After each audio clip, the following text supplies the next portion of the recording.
It all started with a dare.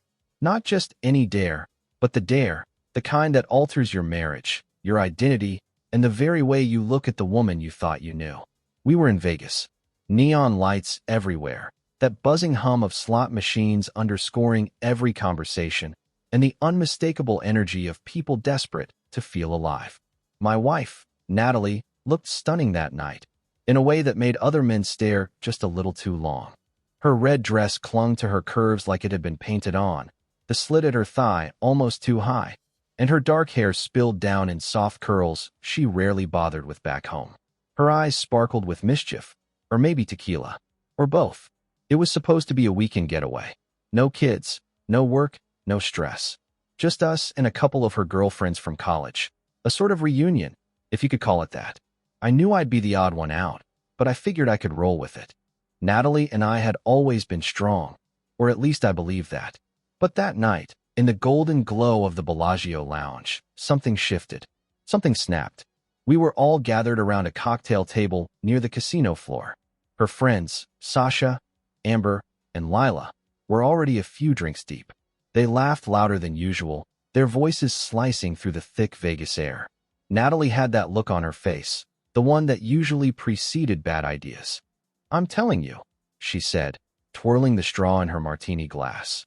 "I could seduce any guy in this place if I wanted to." The other girls hooped like cheerleaders. "Oh, please," Amber snorted. "Don't act like you still got it like that." Natalie raised her eyebrow. "Want a bet?" That's when the money came out. Lila slapped down a $100 bill. Sasha followed. Even Amber added to the pot, though she was clearly skeptical. Natalie turned to me, lounging in the nearby booth with my bourbon, and winked. "Babe, back me up." I chuckled. "You flirting with strangers for cash now?" "Oh, come on," she said.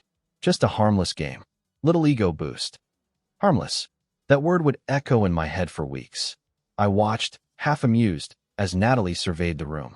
And then she locked eyes on him. Tall, clean-cut, late 30s maybe. He had that Wall Street edge, wearing a tailored jacket like it was part of his skin. And he looked at her just long enough. She stood, downed the rest of her martini, and said, "Watch and learn." I should have stopped her. Instead, I let it play out, laughing along with the rest of them as she strutted across the floor like a lioness on the prowl. She approached him confidently, hips swaying, hand brushing his shoulder as she leaned in to whisper something in his ear. He smiled. She smiled back. And then they were gone. At first, I assumed they'd just walked somewhere quieter to flirt. Maybe to prove the point, collect the win, and return triumphant. But as the minutes ticked on, and then the hours, my stomach churned. Her friends started making excuses. She probably got distracted. She might be gambling somewhere. She's not actually going to do anything. But their voices lacked conviction. Sasha looked downright uncomfortable. I tried calling her. No answer. Texted. Nothing. I wandered the casino floor twice. Checked the bar. Even walked out onto the street, thinking maybe she went for air. Still nothing. It was 1:36 a.m. when she finally walked into our suite. Her makeup was slightly smudged, hair tousled in a way that wasn't natural. Her red dress clung tighter, damp at the chest like it had been pressed against someone else. And her eyes, they wouldn't meet mine. "Where the hell have you been?" I asked, my voice already fraying at the edges. She froze at the doorway, guilt flashing across her face. "I was just around." Around. I stood up, every muscle in my body taut. "You disappeared for 3 hours after making a bet that you could seduce a stranger, and you expect me to believe you were around?" She looked down, kicked off her heels, and walked past me like I was a ghost. "Don't do this now," she mumbled. I caught her wrist. "Did you sleep with him?" Silence. She didn't even try to lie. "I won the bet," she said softly, like that explained anything. "The girls owe me $200. There was no apology, no remorse, just a twisted smirk, like this was some drunken sorority stunt, and I was the buzzkill for reacting. I stared at her. My wife. My partner. The woman I had loved since we were both broke, stupid, and madly in love. She'd gone and fucked a stranger just to prove a point. To win. My heart dropped through the floor. "You cheated on me for a joke," I said, barely hearing my own voice. "It wasn't cheating," she snapped, suddenly defensive. "It was a dare, okay? It didn't mean anything." "I don't give a damn what it meant. You still did it." Natalie folded her arms. "God, you're being so dramatic." I laughed. Actually laughed. That bitter, hollow kind of laugh you only let out when everything you thought was true turns out to be a lie. You're unbelievable. She rolled her eyes and walked into the bathroom, shutting the door with a snap. And just like that, my marriage cracked in half, right there on the 23rd floor of the Bellagio. While outside, Sin City pulsed on with its noise, its chaos, and its endless temptations. I stood there in a deafening silence, looking at the empty space where trust used to be. I didn't sleep that night. I didn't even lie down. I sat on the couch, bourbon in hand, staring at the skyline. And something cold started to take root in my chest. Not just betrayal, but fury. A dark, simmering kind of rage I'd never felt before. The kind that whispered in my ear, "You can break her too." And in that moment, something inside me clicked. If she wanted to play games, I could play too. Back home, the Las Vegas sun was a distant memory, replaced by cold hardwood floors, silent dinners, and the thick tension of a relationship on life support. Natalie acted like nothing had happened. She unpacked her suitcase that Sunday night as if she hadn't just detonated our marriage 48 hours earlier, folded her red dress, the one she wore when she cheated, and hung it in the closet next to the blouse she'd worn to our first anniversary dinner. No difference. No line between what was sacred and what was sick. I didn't say much. Not at first. I kept my silence like a loaded gun. But inside, I was breaking. She made coffee Monday morning, humming some tune like we hadn't left pieces of our trust scattered all over that Vegas suite. I sat at the kitchen island, fingers tapping against the mug, watching her move around the kitchen like a stranger. Her body was familiar, but the soul behind it? Unrecognizable. "You're quiet," she said, glancing over. "Yeah," I replied, sipping black bitterness. "Lot on my mind." She rolled her eyes. "If this is still about the Vegas thing." "Still?" I slammed my mug down. "The Vegas thing?" I said slowly, my voice hard. "You mean the night you climbed into a stranger's bed to win a bar bet?" She set the coffee pot down, jaw tightening. "It was a dare, okay? I told you. It wasn't emotional. It wasn't some affair. It was stupid, and it's over." "You keep calling it stupid like that makes it better." "It does make it better," she snapped, turning to face me. "It wasn't love. It wasn't months of lies. It was one night, fueled by tequila and poor decisions. One night that broke us." She scoffed. "God, you're so sensitive." Something inside me twisted. Sensitive. That word, sharp as glass. I stood slowly, walking around the island to stand in front of her. "You think this is about sensitivity?" I said. I watched my wife strut across a casino floor like she was single, like she didn't belong to anyone. Then she disappeared, for hours, and when she came back, she smelled like sex and someone else's cologne. "And you've got the audacity to act like I'm the problem?" Natalie crossed her arms, defiant. "I'm not going to apologize forever, Mark. I already said I was sorry." "No, you didn't. You justified it. You rationalized it. You blamed the booze, the moment, your friends, everything except yourself." "Oh, so now I'm some kind of monster?" she barked. "Because I made one mistake?" "One." I laughed bitterly. "If I went to a strip club and got a lap dance, you'd flip. If I so much as flirted with a bartender, you'd be in therapy by lunch. But you had sex, Natalie. And you did it for fun, for cash. Do you understand how insane that is?" She didn't answer, just stared at me with those icy, narrowed eyes like she was calculating her next move. "I loved you," I said, quieter now. "God help me, I still do. But you killed something in me that night. You stepped on it and walked away like it didn't matter." Natalie looked at me, then down at the counter. Her fingers trembled slightly as she gripped the edge. But instead of remorse, she gave me something else. "Then leave," she said flatly. "What? You're not happy. I'm not begging. So go." I blinked. "You really want to play that card? You think you're the only one hurting?" she hissed. "You've been cold, distant for months. You haven't touched me like you used to. You've been living in your head, not here with me." My jaw clenched.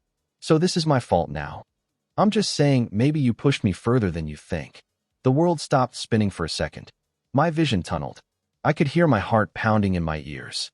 And then I said it. Words I hadn't planned. Words born from a place so dark I didn't even know it existed. "Fine," I muttered. "I bet I can make your sister fall in love with me in a week." Silence. A beat passed.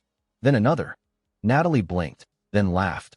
A hard, sarcastic sound that stung more than any slap. You, she scoffed. Please. She's 26, single, and has actual taste. She's not going to fall for your sulking, sensitive little sad boy routine. I stepped forward, my expression unreadable. You sure about that? Oh my God, she muttered, shaking her head. You're serious? I didn't answer. She tilted her head. Wow. Okay, Mark. Go ahead. Seduce my little sister. Show me how petty and pathetic you really are. You gambled with our marriage, I said. I'm just learning the rules. She stared at me for a long moment, the mocking smile slowly fading from her face. I could see the uncertainty starting to bloom. Not fear, not yet, but the kind of hesitation that creeps in when you realize you've underestimated someone. Do it, she said finally. Let's see if you're as charming as you think. I walked past her without another word. She didn't follow. That night, we slept in separate rooms. She curled up on our king-sized bed like nothing had happened, while I laid on the stiff couch in the den, staring at the ceiling, counting every crack in the drywall. The game was on. I didn't want to play it, but she started it, and I had a feeling she wouldn't be smiling by the time it ended. 3 days passed. 3 long, heavy days. Natalie didn't bring up the argument again, and neither did I, but it hovered between us like a fog no one wanted to walk through. The air in the house was thick with resentment, unspoken words, and the kind of silence that wasn't peaceful. It was strategic. And then, on Thursday afternoon, fate delivered her to my front door. Claire, her younger sister. I heard the knock while I was halfway through my second cup of black coffee, scrolling half-heartedly through emails I had no intention of answering. When I opened the door, she stood there, suitcase in one hand, her oversized tan leather bag slung over the other shoulder, and that same radiant, slightly crooked smile I remembered from years ago. Hey, big brother-in-law, she said, giving me a playful nudge as she walked past. Hope you don't mind me crashing for a bit. I blinked. You're early. Change of plans, she said, setting the suitcase by the hall closet. I had a nightmare of a roommate situation. I just couldn't take another day. Of course. I remembered now. Natalie had mentioned her sister was coming to stay for a couple of weeks while she figured out her next move. Graduate school had burned her out, and her lease had ended 2 months too early.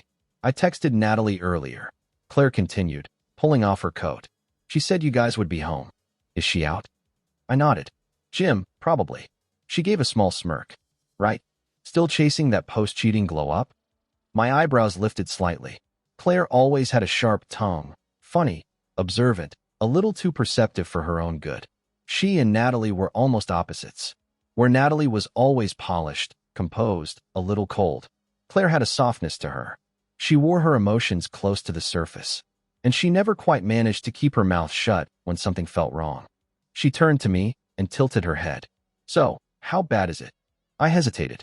You mean the marriage? No, she said, rolling her eyes. I meant the global economy. Of course I mean the marriage. I gave her a dry smile, then gestured toward the kitchen. You want coffee? She nodded and followed me in. As I poured her a mug, I noticed things I hadn't before, or maybe things I'd just never let myself see. Her laugh was softer now, more mature. She wasn't the 20-year-old girl who once got too drunk at our Christmas party and passed out on the couch. She'd grown into herself. There was a confidence in her eyes that hadn't been there before, and when she took the mug from me, her fingers brushed mine, warm, steady, aware. So, she said again, sitting across from me at the kitchen table, you gonna tell me what happened, or am I supposed to pretend I haven't heard from Sasha? I frowned. Sasha talked? Claire gave me a pleased look. She called me the morning after Vegas. Told me everything. Said Natalie treated it like a punchline. She did, I said, swallowing hard. She called it a stupid dare. Claire went quiet for a moment, staring into her mug. I never thought she'd do something like that. I didn't respond. She's always been impulsive, she added. But this? I don't know. It's next level. She crossed a line, I said flatly, and she laughed when she did it. Claire's eyes met mine. And you? What about me? I heard you made a bed of your own. That made me pause. She sipped her coffee, waiting. I leaned back, folding my arms. You think I'm a monster now? No, she said calmly. I think you're angry, and hurt, and maybe not thinking clearly. Maybe, I said, though I didn't really believe that. But I said it, and I meant it. Claire set her mug down. You said you'd make me fall in love with you. The way she said it, not accusing, but curious. I studied her, and she held my gaze. Well, I'm here. I wasn't sure how to respond to that. She stood up, stretched, and offered a light smile. Where do I sleep? Guest room, I said quickly, trying to clear the tension. Down the hall. Bathroom's across. She nodded. Cool. I'll unpack later. I think I need a nap. She walked out, her hips swaying in a way that felt new, confident, intentional. I wasn't sure, but I watched her go longer than I should have. That evening, Natalie came home to find us watching a movie in the living room. Claire was curled up on the armchair with a blanket. I was on the couch, nursing a beer. When Natalie walked in, she looked between us like she was trying to measure the space between our bodies. She smiled tight. Hey, sis. Hey, Claire said, barely looking up. Everything okay? Natalie asked, directed at me. Peachy, I said. She bit her lip. I could see the effort it took for her to swallow her comment. Claire stood, stretching again, this time with a little smirk aimed directly at her sister. I'm gonna crash early. It's been a week. Night, I said, eyes not leaving her. Night, Natalie echoed, arms crossed. When Claire disappeared down the hall, Natalie turned on me. You're seriously doing this? What? Playing this game? You said I couldn't, I said calmly. So now I'm curious. Her face twisted. You think I care if she flirts back? I don't need her to flirt, I said, standing up. I just need her to feel. Something you forgot how to do a long time ago. I walked past her, brushing her shoulder as I did. She didn't stop me, and I didn't look back. The house felt different with Claire in it. Lighter, somehow. Warmer. It had been so long since I'd heard someone laugh in this place without it feeling forced or tainted. The morning after she arrived, I made coffee earlier than usual. I didn't even need it yet. I just wanted to be in the kitchen when she came down. She walked in wearing one of those oversized college sweatshirts and tight black yoga pants, hair still damp from a shower. No makeup, no effort, and still beautiful. Smells good, she said, stretching. I brew it strong, I replied. Hope you're not one of those half-calf almond milk people. God, no, she laughed. Give me the real thing, or give me death. I slid her a mug and watched her blow across the surface before taking a sip. She gave a little satisfied sigh, the kind that made my stomach twist, just slightly. Natalie walked in moments later. Full face of makeup, tight sports bra, and leggings. I couldn't tell if she was dressed for the gym or wore. She looked at Claire, then at me. Morning. Claire didn't respond. Just took another sip of her coffee and leaned against the counter, eyes meeting mine. Natalie noticed. Oh, she said, that fake tone laced with challenge. Didn't realize this was a couple's breakfast. Claire laughed, light but cutting. Don't be weird, Nat. Natalie forced a smile and grabbed her protein shake from the fridge. I'm headed out. Of course, I muttered. No one here worth staying for. She froze mid-step, but didn't say anything. Just walked out, keys jangling behind her like little sparks of resentment. Claire raised an eyebrow. You two always this warm and fuzzy? You haven't seen half of it, I replied. Over the next few days, I made a point to be around more when Claire was. Not too much. Not in a way that could be flagged. But just enough. I learned her rhythm. When she liked her second cup of coffee, the way she tucked her hair behind her ear when she was nervous, how her voice lowered when she spoke about things that mattered. I started asking her about them. So what's next? I asked one afternoon. We were out on the back deck. She sat barefoot on the wicker chair, legs curled up beneath her, a paperback in hand. For what? You. Life. You staying here long? She shrugged. Don't know. Depends. On what? She looked at me, and for a moment, the air between us felt charged. How it feels to be here. I nodded slowly. And how does it feel? Claire smiled, slow and unreadable. Like maybe this is where I needed to be all along. I didn't touch her. Not once. But I started giving her compliments, small ones. The kind that could be passed off as brother-in-law banter, but had just enough weight to linger. You always had the best taste in music, I said one night, hearing her hum along to an old playlist in the kitchen. She laughed. That's because I had to survive Natalie's obsession with boy bands growing up. I developed immunity. You're better than her in a lot of ways, I said, then quickly added. I mean, she'd never admit it, but yeah, you are. Claire paused, then gave me that look again. Not shocked, not shy, just thoughtful. I noticed her posture changing around me too, more open. She'd lean on the counter when she talked, her hip tilted slightly. She'd laugh and touch my arm in that light, familiar way women do when they feel safe or tempted. Natalie saw it, and for a while, she ignored it, or pretended to. But by day 5, I caught her watching us. Her eyes narrowed whenever Claire and I were in the same room too long. When I laughed too loud. When Claire's hand lingered a second longer than necessary on my shoulder after I opened a jar for her. She didn't say anything, though. She assumed it was harmless. That made me dangerous. That evening, I cooked dinner, something I hadn't done in months. Grilled chicken, roasted potatoes, sautéed green beans.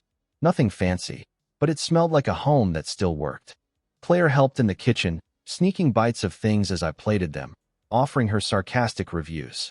3 stars for presentation, she said, licking her finger. But flavor? 5. Generous, I said, especially coming from someone who used to live on microwave popcorn and boxed wine. I'm evolving. I looked at her. You are.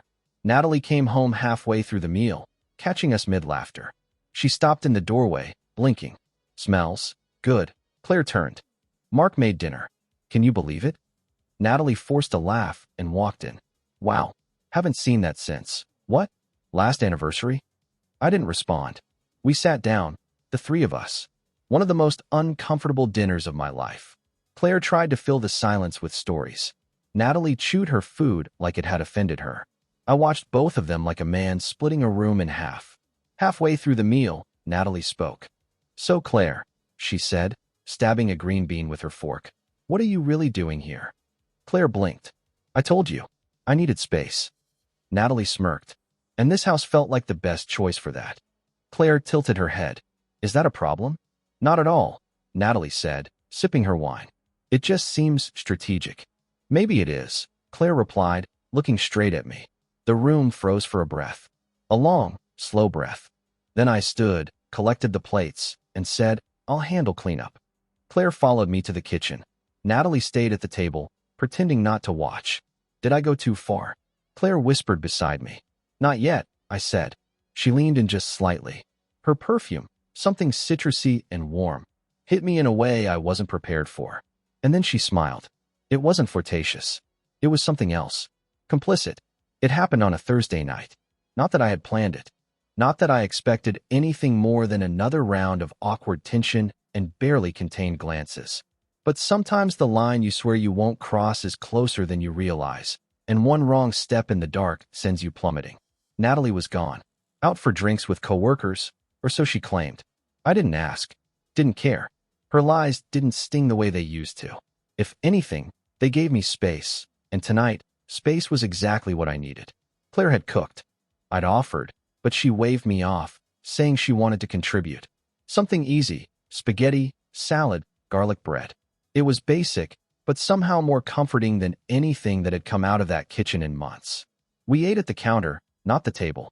She stood across from me in one of my old hoodies, navy blue, oversized, soft with wear, and I didn't have the heart to tell her it used to be Natalie's favorite. It looked better on Claire anyway. She leaned forward on her elbows, twirling pasta around her fork while we traded stories. That trip to Seattle, she said, laughing. Nat dragged me through 3 museums in one day. I thought my feet were going to fall off. Sounds like her, I replied. Plans everything down to the minute. I once scheduled a surprise date night, and she got pissed because it wasn't on the calendar. Claire grinned. God, yes. I remember. She used to color-code her planner like a psychopath. We laughed, and this time, it wasn't laced with bitterness. It felt light, easy. After dinner, she offered to help clean up. I waved her off and told her to relax, but she insisted. We moved together in sync, scraping plates, washing, drying, bumping shoulders as we passed each other in the narrow kitchen. There was music playing softly from her phone, some mellow acoustic track with a lazy rhythm.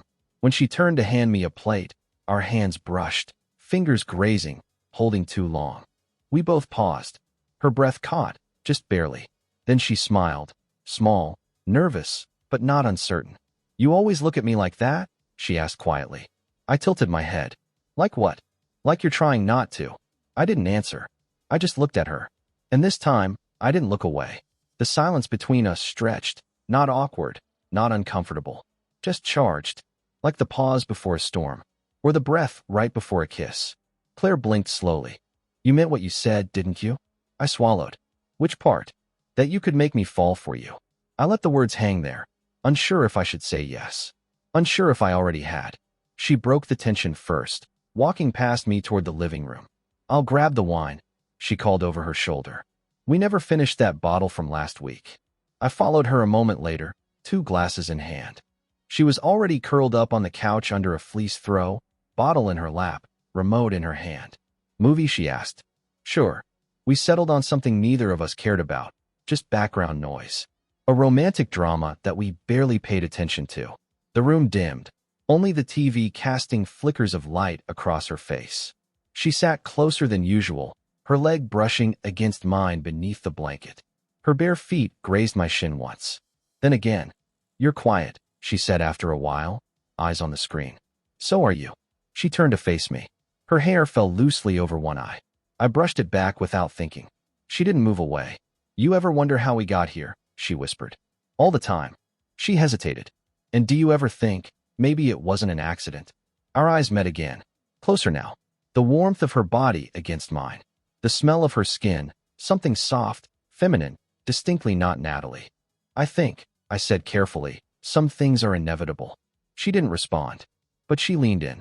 Slowly. Deliberately. And I didn't stop her. Our lips met in a gentle, uncertain kiss. Just a brush, a taste. But it lingered, and when we broke apart, the air felt heavy, electrified. Neither of us moved. Then she kissed me again. Longer this time. Deeper. I let myself feel it. Her hand slid to my chest, fingers curling into the fabric of my shirt. My own hand cupped the side of her face, thumb brushing her cheek. It wasn't lust. Not entirely. It was something else. Something complicated and forbidden, and so damn real I could barely breathe through it. But then she pulled back, breath shaky. I'm sorry, she whispered. I shouldn't have. I shook my head. Don't. She looked at me, her eyes wide, vulnerable. This is so messed up. I nodded. Yeah, but I don't want to take it back. Neither did I. We sat there in silence, hearts pounding, the room spinning around us. Then she got up. I should go to bed. Yeah, I said, voice hoarse. Probably. She paused at the hallway. Good night, Mark. Good night, Claire. She disappeared into the shadows, and I was left sitting there, lips still tingling, head reeling. This was no longer a game. The bed had become something else. And for the first time since Vegas, I felt alive. After that kiss, something changed, not just in the air between us, but in the way we moved around each other. There was a new awareness. A pull. Something neither of us could name, but both of us felt like gravity. Claire didn't bring it up the next morning, and neither did I. But her cheeks flushed a little deeper when she walked into the kitchen, and I noticed her hands trembling slightly when she reached for her coffee. She wasn't wearing makeup, just one of my old t-shirts. One that clung in the right places and hung loose in others. Effortlessly sexy without meaning to be. Natalie was already gone. Off to yoga or brunch or someone else's attention. Who knew? All I knew was that her absence gave us room to breathe, and that absence was beginning to feel like a gift more than a wound. Sleep okay? I asked, handing Claire her mug. She nodded. Barely. Too much wine. Right? I said, smirking. Must have been the wine. She didn't respond, but her lips curled into a knowing smile before she took her first sip. For a moment, we just stood there, sipping coffee like we weren't wading chest deep into something we'd both regret. Or maybe not regret. Maybe just need. Later that day, I found reasons to linger near her. She was in the living room reading, and I sat on the other side of the couch, not touching, but close enough that our knees brushed whenever she shifted. She didn't move away. In fact, she adjusted once, just slightly, so that we were touching more directly. Casual, effortless, intentional. I asked about her book. She explained the plot with more passion than I expected, and I listened carefully, nodding at all the right moments. When she talked, I made sure I looked at her, really looked. Not the way a brother-in-law should. The way a man does when he's learning the angles of a woman he's beginning to crave. At one point, she laughed at something I said and touched my hand. Light, brief, but neither of us missed it. I swear the room felt warmer after that. That night, Natalie cooked dinner. That was rare enough to set off alarm bells. She laid out salmon, roasted vegetables, even opened a bottle of white. And the whole time she did it, she wore this smile that didn't quite reach her eyes. A performative domesticity. I could feel it. She was watching me. Watching us. Claire helped set the table. I noticed how her hand lingered against my back when she passed by. It wasn't blatant. It was the kind of touch that could be ignored. But Natalie noticed. We ate mostly in silence, save for a few attempts at small talk. At one point, Natalie leaned forward and said, "Claire, I'm surprised you're still here." Claire raised an eyebrow. "Why's that?" Natalie shrugged. "Just figured you'd get bored of playing house." I stepped in. "She's not playing anything." Natalie's eyes narrowed. "Oh, I'm sure she's playing something." Claire set down her fork, her voice calm. "You know, it's really interesting. For someone who says she's over what happened in Vegas, you sure seem tense." Natalie blinked. "Excuse me." "You heard me." I tried not to smile. It was subtle, but the power dynamic was shifting, and Natalie knew it. Claire excused herself after dinner, saying she needed a walk. I watched her leave, her ponytail bouncing with each step, the hem of her dress brushing just above her knees. Natalie stood beside me at the sink. "You're actually doing it," she said coldly. I didn't answer. "You're trying to win your little bet." "No," I said, drying a plate. "I am winning it." She laughed, bitter and hollow. "She's not stupid, Mark. She's going to figure out what you're doing." I turned to face her. Maybe she already has. And maybe she doesn't care. Natalie stared at me, her facade faltering for just a second. "You're pathetic." "No," I said. "I'm just done pretending I'm okay with what you did." She didn't respond. And I didn't wait for one. The next few days felt like a silent countdown. Claire and I didn't talk about the kiss again, but we didn't need to. The way she looked at me told me everything I needed to know. Her smiles came easier. She'd lean on the doorframe when I was working, arms crossed, just watching me. She started texting me, silly things, songs, memes, things that made her laugh. And then deeper things. Late-night thoughts. Stories from her past. Moments she'd never shared with her sister. She told me she used to feel invisible around Natalie, like the shadow cast by someone louder, colder, harder. She said I was the first person who ever made her feel like she was seen. That night, we sat on the porch with 2 glasses of bourbon. Natalie was upstairs, pretending to read, but we both knew she was listening. "I used to watch you," Claire said softly. "Even back then. At family parties." I looked at her. "What do you mean? You were always so patient. With everyone. Even when Natalie bossed you around. Even when you weren't happy." I noticed. I didn't say anything. I didn't have to. She leaned her head on my shoulder. I let her. The air was thick with summer and silence and things we weren't allowed to say. Eventually, I felt her hand slide into mine. And just like that, I knew I wasn't bluffing anymore. She was falling, and I was already gone. It was late. That hour where everything feels heavier, quieter, and more honest than it should. Natalie had gone to bed early, after another half-hearted argument about the thermostat. That's how it was now. The deeper Claire and I sank into our private world, the more Natalie clung to small things. The air conditioning, the grocery list, a missing towel, all distractions from the growing shadow she refused to name. Claire and I ended up in the kitchen again, long after the lights upstairs had gone dark. She was barefoot, her hair loose over her shoulders, wearing one of those soft tank tops that hugged just a little too closely. I didn't let myself look too long, but the tension between us had become something physical now. Breathing near her felt like standing too close to a flame.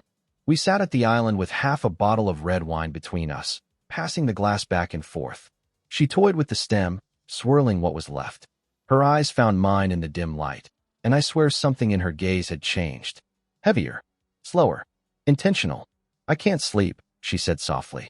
"Me neither." We sat in that quiet for a while. "Do you remember," she began, "that 4th of July when I got caught sneaking out of the guest room?" I laughed. "You were what, 19? "Barely." I remember thinking I was so slick. And then I saw you standing in the hallway, just shaking your head. "I didn't tell Natalie," I said. "Could've, but didn't." "I know," she said, smiling faintly. "I think that's when I started to like you." The words floated there. No games. No denial. She didn't mean it in some childish, sister crush way. Not anymore. It was an admission, a deep one.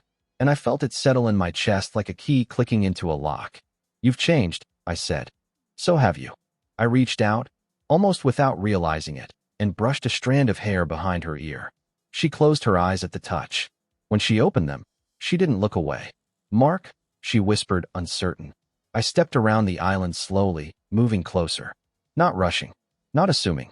I gave her space to stop me, a chance to breathe and break the spell. She didn't.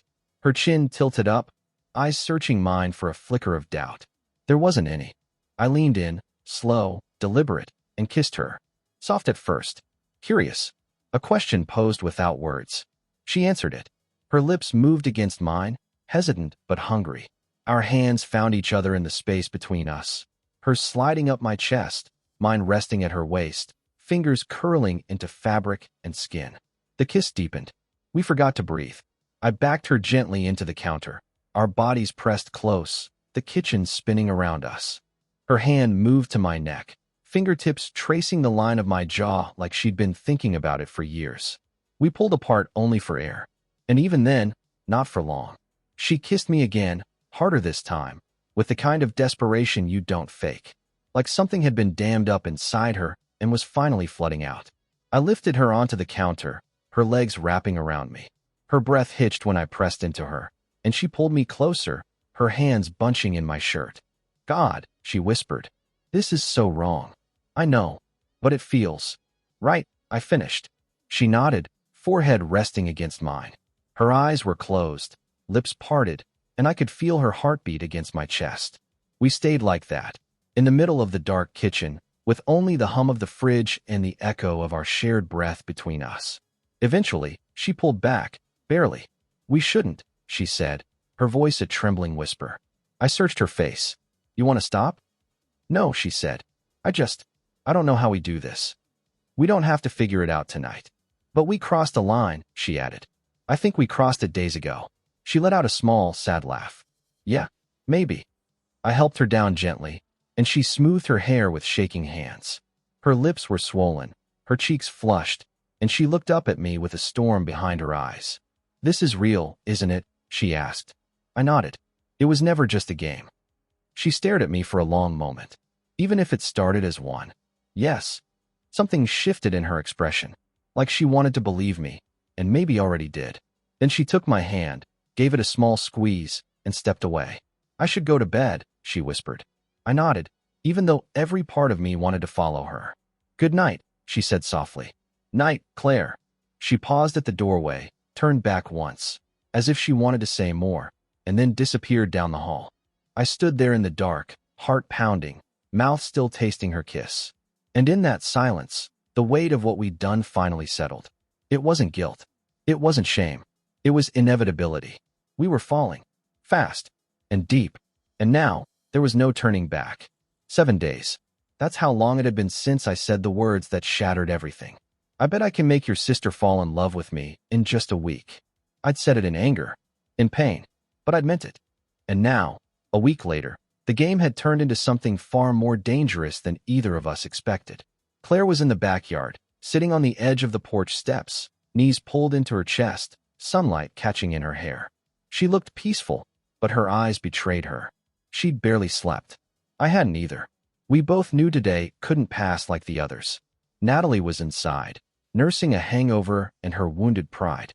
She'd gone out again last night, came home around 2 a.m., perfume and bad decisions clinging to her like a second skin. She didn't ask where I was, didn't care that I wasn't in bed. We were past the point of pretending. I stepped out onto the porch and sat beside Claire. You okay? I asked. She gave a hollow smile. Define okay. I meant what I said. I told her. Back in the kitchen. It wasn't just a bet. She nodded slowly. I believe you. A long pause followed. But I also know it started that way, she added quietly. It started with anger. I corrected. But it ended with you. She glanced at me, eyes full of something I hadn't seen before. Not just affection, but fear. Do you think she knows? Claire asked. She's not stupid, I said. She's arrogant, not blind. Claire nodded. So what now? I didn't have an answer. Not a clean one. Not a safe one. But I knew we couldn't keep pretending. So I stood. It's time. Claire stayed where she was, hugging her knees. You sure? No, I admitted. But I'm done lying. I walked back inside, the screen door creaking behind me like it was announcing war. Natalie was on the couch, scrolling through her phone like she hadn't already checked every app twice. She looked up when I walked in, not surprised, not hostile, just waiting. "You look serious," she said, setting her phone down. "I am." She crossed her arms. "Let me guess. Another lecture about betrayal?" "No," I said. "This time it's about the truth." She sat up straighter, sensing something in my tone. "Okay, you remember that bet I made?" I asked. Her lip curled. "The one where you tried to play Romeo with my sister?" "Yeah. What about it?" "I didn't try," I said. "I succeeded." Silence. No gasp. No yell. Just her mouth twitching into a confused half-smile. "I don't believe you." "Ask her." That was the moment Claire walked in. Natalie's head snapped toward her, eyes narrowing. "Claire, please tell me he's lying." Claire didn't speak right away. She stepped forward slowly, like she was walking into a burning room. "I'm not going to lie," Claire said, voice soft but steady. "I feel something for him. I didn't expect to. I didn't plan to. But it's real." Natalie stood, eyes wide with disbelief. "You're joking." "I wish I were," Claire said. "But I can't pretend anymore." Natalie looked between us, stunned. You actually slept with him?" "No," I said firmly. "We didn't. Not yet." Claire added, "But we kissed. And I wanted it. Every second of it." Natalie let out a bitter laugh. "So this is it. You're both proud of yourselves?" "No," I said. "But I'm not sorry either. Because you threw away our marriage the night you got drunk and screwed a stranger to win a bet. You turned my pain into entertainment." Natalie's voice cracked. "That's not the same." "No," I agreed. "It's not. Because you betrayed trust. I just gave you a taste of your own poison." She looked at Claire, eyes filled with something close to horror. "You were supposed to be my sister." Claire's voice trembled. "And you were supposed to respect your husband." Natalie's hand flew to her mouth, as if trying to keep everything from spilling out at once. The rage, the disbelief, the humiliation. "You think you've won?" she hissed. "You think this makes you better than me?" "No," I said. "But it makes us even." She shook her head. No, it doesn't. You crossed a line that can't be uncrossed." "So did you," I said. "Only difference is, you laughed while I broke. You called it a joke while I was dying inside. And now? Now it's your turn to feel what that's like." Natalie turned her glare back to Claire.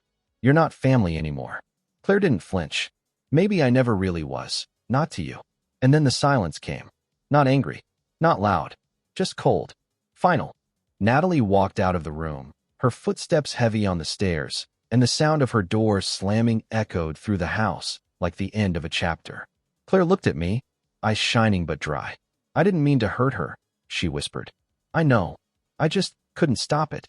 Neither could I. She stepped closer, and I reached out, taking her hand. It fit perfectly. Outside, the sky had turned the color of ash. Storm clouds rolled across the horizon. The week had ended, just like I said it would. Only I hadn't realized the bet wasn't just about revenge. It was about destruction. And we'd both won, and lost, more than we ever expected. The next morning started with silence, the kind that hums with anticipation like a wire stretched too tight. I could hear Natalie pacing upstairs, her movements sharp and deliberate. Slamming drawers, flipping hangers. She was planning something. I didn't know what, but it had weight. And Claire barely touched her toast. She stared at it like it might accuse her. We sat across from each other at the kitchen table, sunlight spilling through the window, golden and undeserved. "You okay?" I asked her. She nodded without looking at me. No, neither of us tried to pretend anymore. The fallout had begun, and all we could do was brace ourselves for where the debris would land. At 9:14 a.m., the storm arrived. Natalie descended the stairs like a woman possessed, phone in hand, dressed in jeans and a tight black tank top. No makeup, hair pulled back into a messy bun. She looked raw, feral, even. There was something in her eyes I hadn't seen in years. Claire sat up straighter. I stayed seated, finishing my coffee. "So," Natalie said, planting herself in front of the table, "you two decided to just King announce it, huh?" Claire's voice was steady. "We told the truth." Natalie's laugh was so sharp it could have cut glass. "Oh, you told the truth. That's rich. What a noble little sister moment." I leaned back, trying to stay calm. "Natalie, you don't get to. Don't you dare tell me what I get to do," she snapped, eyes wild. "You've been playing some twisted little game under my roof." Making moves on my sister just to prove a point? I didn't make her feel anything, I said. She did that on her own. Claire stood now, her voice rising. And don't act like you're the victim here. You cheated first. Natalie rounded on her. With a stranger. Not someone I grew up with. Not family. You laughed about it, Claire said, stepping forward. You came home bragging like it was some kind of trophy. You humiliated him. And me. You think this is about you? Natalie shouted. You're just the idiot who fell for a married man. Who was already betrayed. Claire snapped. You broke him first. I just picked up the pieces. The room pulsed with heat. My pulse thundered in my ears. Natalie turned to me again. You think this is love? You think what you two have is anything but trauma and bitterness wrapped in lust? I think, I said slowly, it's more honest than anything you and I had in years. That hit her like a slap. Her mouth opened, then closed. Her chest heaved with shallow, furious breaths. Claire stepped between us. Natalie, just stop. No, she spat. I want to hear him say it. Say it to my face. You really in love with her? I didn't blink. Yes. Claire stiffened beside me, but didn't speak. She didn't need to. Natalie stared at me like she didn't recognize me. Maybe she didn't. Maybe I didn't either. You're disgusting, she whispered. I shrugged. You taught me how. That was the final match. Natalie lunged toward Claire. Not to hit her, not exactly, but to invade. She grabbed her wrist, hissed something under her breath that I couldn't hear, and Claire ripped herself free with a sharp jerk. Don't touch me, Claire said, voice shaking now. Not ever again. You ruined everything, Natalie growled. You're not my sister. You're AF * king parasite. Claire stepped back. And you're a narcissist. You broke him and laughed in his face. You deserve to lose. Lose? Natalie shrieked. You think this was a competition? Wasn't it? Claire said bitterly. That's how you treated it. Natalie turned to me one last time. This is on you. You started this. No, I said. You did. The second you unzipped your dress in that Vegas hotel room, you started this. The quiet that followed was brutal. Natalie stormed out of the kitchen, heels clicking even though she wasn't wearing any. She disappeared upstairs. Within minutes, bags thumped against the stairs. Claire and I stood frozen as Natalie came down with 2 suitcases and her gym bag. I'm staying at Sasha's, she announced. I want your shit out of the house by the end of the week. You're kicking me out, I said, almost amused. She met my gaze with fire. You made this house a joke. I don't want to breathe the same air. Good, I said. It's easier to breathe without lies in it. She walked to the door, then stopped. You'll regret this, she said, looking between us. Both of you. Claire held my hand now. No, she replied. We already regret staying silent for so long. Natalie slammed the door so hard it rattled the picture frames. And just like that, she was gone. The house felt eerily still. I looked at Claire. She looked at me. You okay? I asked. She gave a hollow laugh. Ask me in a year. I reached for her. She came willingly, burying her face into my chest. For a moment, neither of us spoke. Then she whispered, What now? I didn't know. But I knew we'd burned the bridge behind us.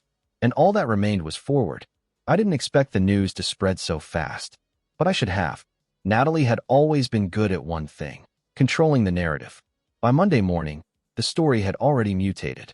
According to her, Claire was a backstabbing slut, I was a manipulative monster, and our affair had begun months before Vegas. A full-blown betrayal plotted beneath her nose. She painted herself as a heartbroken wife, blindsided by the 2 people she trusted most. People ate it up. We began losing friends in waves. First were the couples who sided with Natalie without hesitation. Jason and Tiff stopped answering our texts. Matt, a guy I'd played poker with for years, removed me from the group chat without a word. Then came the vague social media posts. You think you know people. Family doesn't mean loyalty anymore. Claire deleted her accounts by the second day. I followed the next. There was no point shouting into a crowd that had already picked their villain. Strangely, the ones who stayed silent said more than anyone. My brother, who barely said a word during my marriage, simply texted, I get it.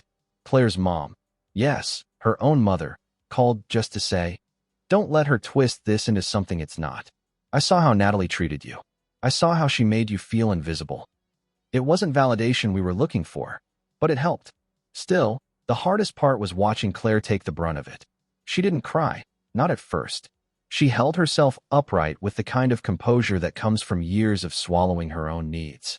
But I saw it in the way she stopped humming when she cooked, in how she lingered by the window, staring at the driveway like someone she loved might still pull in and forgive her.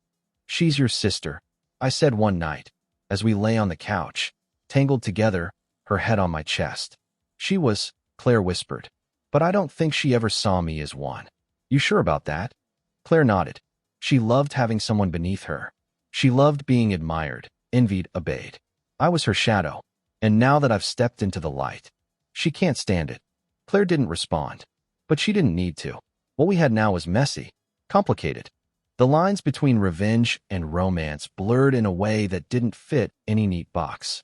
And yet, when I looked at her, really looked, I saw more than my wife's sister.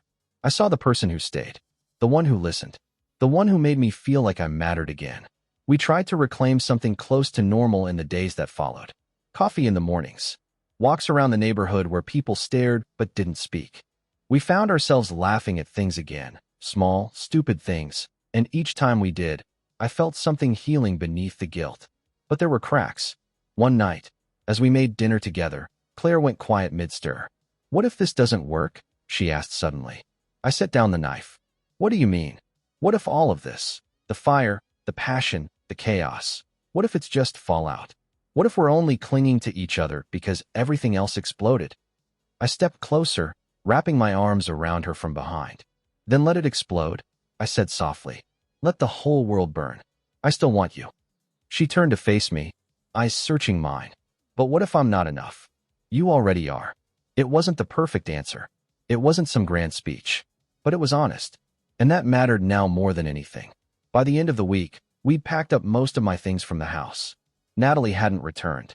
She'd sent a lawyer instead, a young, smug guy who handed over a letter saying she was filing for divorce and expected full ownership of the house. I laughed when I read it. Claire didn't. "She's going to make this ugly," she warned. She already did. Still, I agreed to move out. Not because she won, but because I needed distance. I needed to stop breathing in the stale air of a life that had been dying long before Vegas. Claire came with me. We found a furnished rental in a quiet part of town, nothing fancy. Just 2 bedrooms, clean walls, and silence we hadn't earned yet. It was there, in that quiet, that the truth began to settle. This wasn't just a rebound. This was something we chose, after the wreckage, after the shame, after the world turned its back. One night, as we lay in bed, the room lit only by the blue glow of the streetlight outside, Claire whispered, "Do you think they'll ever forgive us?" "Probably not." She exhaled. "Do you care?" I thought about it. About the friends I'd lost. About the family dinners that would never happen again. About how every holiday from now on would come with an asterisk. Then I turned to her, brushing my thumb along her jaw. "No," I said, "because for the first time in years, I'm not pretending." She didn't say anything. She just kissed me. Not like before. Not like a secret. But like a truth. A raw, difficult, and beautiful truth. There's something strange about the quiet that comes after chaos. It isn't peace. Not exactly. It's more like the ringing in your ears after a bomb goes off. You're alive, sure, but you still flinch at every sound. You still wonder if the ground beneath you will hold. That's how life felt in the months that followed the divorce. The legal side moved faster than expected. Natalie didn't fight me for much. I think she wanted the process over quickly, the chapter closed, the pages torn out. She kept the house, the car, most of the furniture. I didn't argue. I let it all go. The real loss had already happened long before the paperwork. Our social circle, what little remained, shifted into 2 distinct camps, hers and silence. People chose safety over truth, comfort over complexity. I couldn't blame them. Nobody wants to sit too close to a fire. Even the ones who agreed with me, who understood, kept their distance. Claire lost more than I did. Her relationship with her sister was unsalvageable. There was no reconciliation, no dramatic apology, no teary-eyed reunion. Just the cold, hard wall of betrayal between them, built brick by brick on years of unspoken tension. She cried once. Not for Natalie, exactly, but for what should have been. For the version of sisterhood she never got to have. "I didn't steal you," she said to me one night, curled up on our new couch, legs tucked beneath her. "She just let you go." "I know," I replied. but it doesn't make it hurt any less. Some nights were harder than others. There were still whispers. People who thought this whole thing had been about sex, about ego, about revenge. And maybe, at the beginning, it was. But now it was about survival, about choosing something real, even if it came wrapped in guilt. I thought back to that night in Vegas often. The neon lights, the laughter, the way my heart cracked when I saw her disappear into that hotel elevator with a stranger. That was the moment my marriage ended. Not when she confessed, not when we argued, but right then, in the casino, when I realized she didn't think I was enough. She gambled our life together just to prove a point, and I made a gamble of my own. But mine had taken me somewhere different, somewhere terrifying, honest, and deeply human. Claire and I moved forward slowly. We didn't rush into declarations of forever. We didn't chase some fairy tale ending to justify everything we'd lost. What we built was quieter, smaller, but it was ours. We started over. Weekend drives with no destination, cooking together like it meant something. Even the arguments felt different, not like threats, but like two people trying, really trying. One night, nearly a year later, we sat on the balcony of a small mountain cabin we'd rented for a weekend getaway. The sky was ink black, pinpricked with stars. A bottle of wine sat between us, mostly empty. Claire pulled her knees up to her chest and looked at me. "Do you think people change?" she asked. I took a breath. "I think people wake up, and once they do, they can't go back to sleep." She smiled softly. "I feel awake." "So do I." She hesitated, then reached into her hoodie pocket and pulled something out. A coin. A silver poker chip, the kind they give out at fancy Vegas tables. It was engraved with a name and a date. The night it all began. "Found this in my suitcase months ago," she said, handing it to me. I kept it. I turned it over in my hand. "Why?" She shrugged. "To remind myself of how easy it is to bet everything without realizing what you're risking." I set the chip on the table beside us. "I made a bet too," I said. She looked at me. "I bet that I could make you fall for me in a week." "I remember. And I won." Claire laughed, shaking her head. "Cocky bastard." "But that's not the bet that matters anymore." She tilted her head. No, I said. "Because now I'm betting that this, what we have, can last. Not a week, not a year, but something real, something earned." She didn't answer right away. She looked out over the trees, the stars reflected in her eyes. Then she turned to me. "Then I'm betting too." We clinked our glasses together, not in celebration, but in quiet agreement. A pact made not with fanfare, but with full awareness of everything it had cost to get here. Later that night, as we lay in bed, limbs tangled, breath soft and steady, I thought about what it meant to win. Not just the bet, not just the girl, but myself. Because somewhere between betrayal and reckoning, between anger and surrender, I'd stopped chasing justice and started chasing peace. And I'd found it, in the least expected place, with the least expected person. We were two gamblers who had nothing left to lose. And somehow, that made our love the safest bet of all.